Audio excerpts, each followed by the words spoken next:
Hello everybody. In past videos we have looked in detail at the world's greatest museums. In this video segment now we're going to take a look at some of the other fantastic museums that you should visit.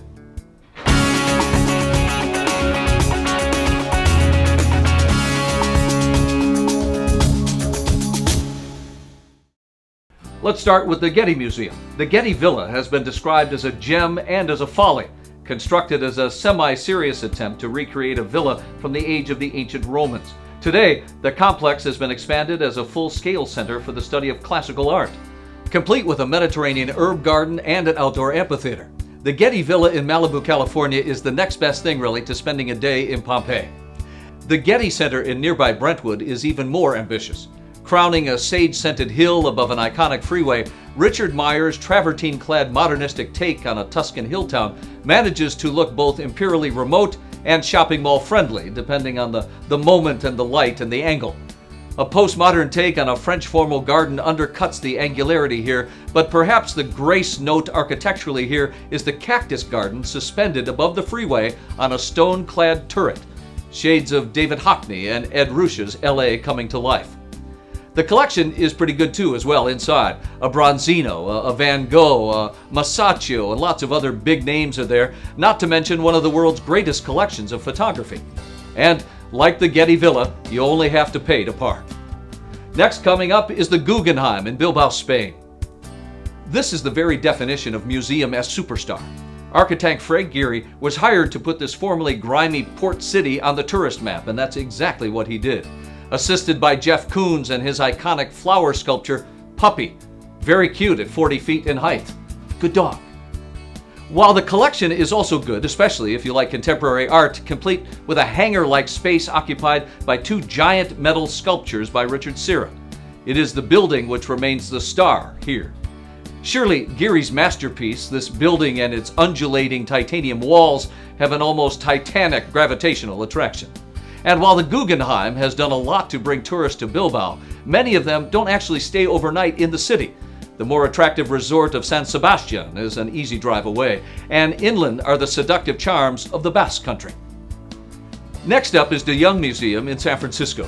Switzerland's architectural visionaries Herzog and de Meuron have created a building that actually looks like a prehistoric hangar for a rusted-out Star Wars X-Wing. At once gravely serious and somehow magnetically inviting, especially on a drippy San Francisco day, the De Young is now a monument for a new millennium. The visitor here should first ascend the mysteriously torqued observation tower for a view over Golden Gate Park, the Japanese Tea Garden, the Renzo Piano's new Academy of Sciences building with its celebrated and undulating living roof. If at first you were alienated by the building's austerity, this should probably win you over. A courtyard fern garden viewed through the wonderful curved windows would suggest viewing specimens through a test tube. That's another grace note as well. But if the De Young's building is the draw to you, the collection here is also worth a look, especially the work from the Americas. This is actually a museum of surprises. The Acropolis Museum in Athens, that's next. After more than 2,000 years, the Parthenon finally has an architectural competition in Athens. And finally, the sculptures and the decorative marbles that once adorned the Acropolis have a worthy place to call their own, even if they've had to move down a hill just a few hundred yards. One day, one imagines, and also probably the Greek government also imagines, that the Elgin marbles will escape from the British Museum and take up residence here as well. Acclaimed new design, highly praised new museum, and you can see the Parthenon and stay cool at the same time because it's all air-conditioned. All right, let's move on to the Jewish Museum in Berlin now, and Daniel Libeskind's somber yet somehow exhilarating design that has become a new landmark in Germany. Don't be put off from coming here because you fear a depressing experience. The Jewish experience in Germany was and is full of contrasting emotions. It was this project, though, which made Libeskind into a superstar and won him the commission for planning the World Trade Center rebuild. Next up, the Pergamon Museum in Berlin as well. Some of the most extraordinary monuments of the ancient world that ever found their way to Europe are right here. Most famous is the Hellenistic Pergamon altar from ancient Greece. But just as extraordinary, really, is the polychrome Ishtar Gate from ancient Babylon.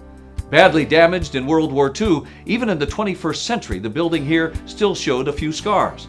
Restoration work is still ongoing there, but the exhibits should mostly be open, in fact, so check the website for updates on that. We come back to the States now and the Isabella Stewart Gardner Museum in Boston, Massachusetts. An imitation Venetian palace graced with one of the loveliest collections found in any small museum, even after a celebrated and unsolved theft just a few years back. Next would be the Cairo Museum in Egypt. Lovers of Indiana Jones come here first, of course. Treasures from King Tut's tomb and lots more stuff that dreams are made of. The museum itself is musty and it's old, but it's just like the mummies there. Now let's move on to the National Archaeological Museum of Athens. Don't expect the Venus de Milo or the Winged Victory, and the celebrated gold death mask of Agamemnon may also be of somebody else, but this is the place to come to trace the history of Greek art. The Western idea of beauty was actually born here. The Van Gogh Museum in Amsterdam, that's next on our list. Exactly what the name suggests, too, is what you're going to get. The Munch Museum in Oslo, Norway. This museum is to Norway what a festival of Bergman films is to Sweden. The Museum of International Folk Art in Santa Fe, New Mexico. A delightful experience awaits everybody there. Toys and dolls, costumes and masks, textiles of all kinds, religious folk art, paintings, beadwork, Hispanic folk art, all from New Mexico, and much, much more. The Vasa Museum in Stockholm, Sweden. A museum devoted to the preservation of one object, the 17th century Swedish warship Vasa, which was salvaged back in 1961. Certainly one of the most extraordinary encounters one can have with the past, at least on this planet. Cabinet War Rooms. This is in London, England. For those who don't suffer from claustrophobia, enter the actual underground bunker built for Winston Churchill and his cabinet during the Blitz. Monticello in Charlottesville, Virginia. This is Jefferson's home. It's one small museum that every American should visit.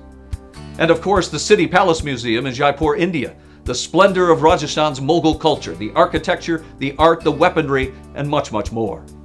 Parc Güell in Barcelona, Spain. An outdoor museum in the form of a park designed by a genius, Gaudi. Then there's the Todaiji Temple in Nara, Japan. The largest wooden building in the world containing one of the largest images of the Buddha. It's awesome to see. How about the Hagia Sophia Museum in Istanbul, Turkey? Preserving a former basilica built way back in the 4th century and then a later mosque, one of the world's most extraordinary monuments and the building that marks the transition from the ancient world towards the medieval. Sailing to Byzantine, this is where you would land.